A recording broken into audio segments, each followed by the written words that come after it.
He looked like someone's frail old grandfather, quiet, polite, almost harmless. But beneath that wrinkled face was something ancient and evil. His name, Albert Fish, the man who would become one of America's most horrifying monsters. Albert Fish was born in 1870 and had a troubled past, filled with mental illness, abuse, and disturbing desires. He developed a taste for pain early in life, inserting needles into his body and beating himself with a nail-studded paddle. But that wasn't enough. Fish began targeting children, luring them with promises of candy or money. He confessed to killing over 100 kids, though only a few were ever proven. His most infamous crime, the murder of 10-year-old Grace Budded in 1928. Fish not only killed her, he cooked parts of her body and ate her flesh. Years later, he sent a handwritten letter to her family describing in graphic detail how he murdered and devoured their daughter. The letter was so disturbing, it made even hardened investigators vomit. When arrested, X-rays revealed dozens of needles still embedded in his pelvis, self-inflicted for pleasure.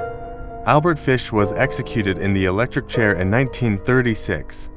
But some say even hell wasn't ready for him. They called him a ghost, a man who struck and vanished. But what he left behind was unspeakable. Between 1978 and 1990, Andrei Chikatilo terrorized the Soviet Union, in a country that officially denied the existence of serial killers. Chikatilo operated freely, luring victims, mostly women and children, into forests or train stations, then brutally assaulting and murdering them. He didn't just kill, he mutilated. He gouged out eyes, removed sexual organs, and bit chunks of flesh from his victims. Some were missing tongues, others had internal organs missing. Chikatilo claimed these grotesque acts gave him sexual satisfaction. He was impotent, and only murder aroused him. His victims were often homeless, orphans, or runaways, the forgotten people. He killed over 50 before a sloppy murder led to his arrest. During interrogation, he confessed without remorse. His trial was chaos.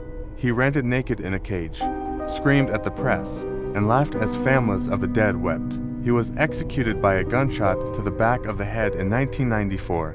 The bullet that ended Chikatilo's life may have also ended an era of Soviet denial. Japan's most twisted killer didn't hide in the shadows. He hid in plain sight, surrounded by books, anime, and comics. But what he created in real life was far darker than fiction. Tsutomu Miyazaki, also called the Otaku Murderer or the Human Dracula, abducted and killed for young girls between 1988 and 1989. But it wasn't just murder. He did things so sickening, the media refused to print the full details. He drank their blood, kept body parts in jars, and even ate pieces of their hands. After killing, he took photographs of their corpses, filmed videos, and sometimes slept beside them. He mailed letters to families, made from cut-out magazine letters, describing what he'd done to their children.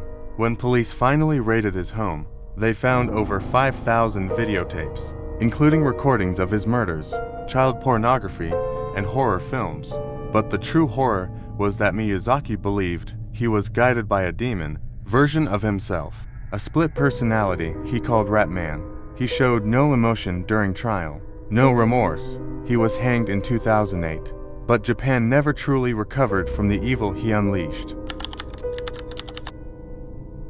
He prowled the shadows of Los Angeles like a phantom. No locked door was safe, no home sacred, no soul untouched. His name?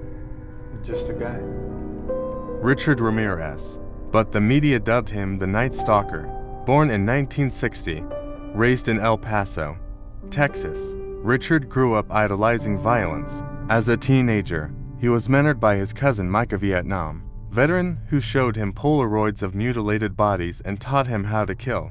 That was Ramirez's initiation into darkness. Cut to black and white crime scene photos, eerie synth playing softly in the background. Between 1984 and 1985, Ramirez unleashed pure terror across California. He broke into homes at night. Sometimes he'd bludgeon, Sometimes he'd shoot. Other times, he'd whisper to his victims about Satan leaving behind pentagrams. Poverty, drugs, child abuse, a few other things that I can't recall right now. But 666s, and the words "Hail Satan" scrawled in blood. His victims ranged in age from 9 to 83. He raped, tortured, murdered. He spared no one. Footage of Ramirez in court, raising his hand to show a pentagram on his palm. At his trial, he grinned. He laughed. He flashed the pentagram carved into his hand and declared, "Hail Satan." 29 convictions. Serial killers do on a small scale what governments do on a large one. They are a product of the times, and these are bloodthirsty times. 13 murders. Dozens more suspected. Yet even behind bars, he became a cult figure, drawing love letters from admirers and marrying a journalist while on death row. Ramirez never apologized. He died of cancer in 2013 after spending 23 years on death row, his eyes still glinting with evil. Sometimes, evil doesn't wear a mask. It smiles. It offers you a drink. It invites you in. That's what made Jeffrey Dahmer so terrifying. You never saw the monster until it was too late. Dahmer was quiet, polite. A neighbor once called him friendly. But behind his apartment door in Milwaukee, he committed some of the most grotesque crimes in U.S. history. Between 1978 and 1991, Dahmer murdered 17 young men and boys. His methods were sadistic: drugging, strangling, dismembering, and consuming. He kept skulls and body parts in his fridge and freezer. He photographed the corpses, posed them, and preserved pieces in acid vats. But perhaps the most disturbing act was his attempt to create sex zombies. He drilled into the skulls of his victims while they were still alive and poured acid inside, hoping to make them submissive forever. One victim escaped, a 14-year-old boy, but police returned him to Dahmer, believing it was a domestic argument.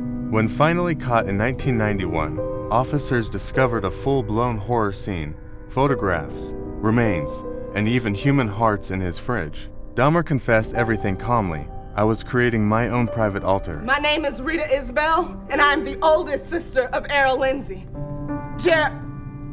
Whatever your name is, Satan, I'm mad. This is how you act when you are out of control. Now, I don't want to ever have to see my mother go through this again. Never, Jeffrey! Jeffrey! I hate you! He said. He was sentenced to 957 years in prison, but was beaten to death by a fellow inmate just 2 years later. Some say justice found a way.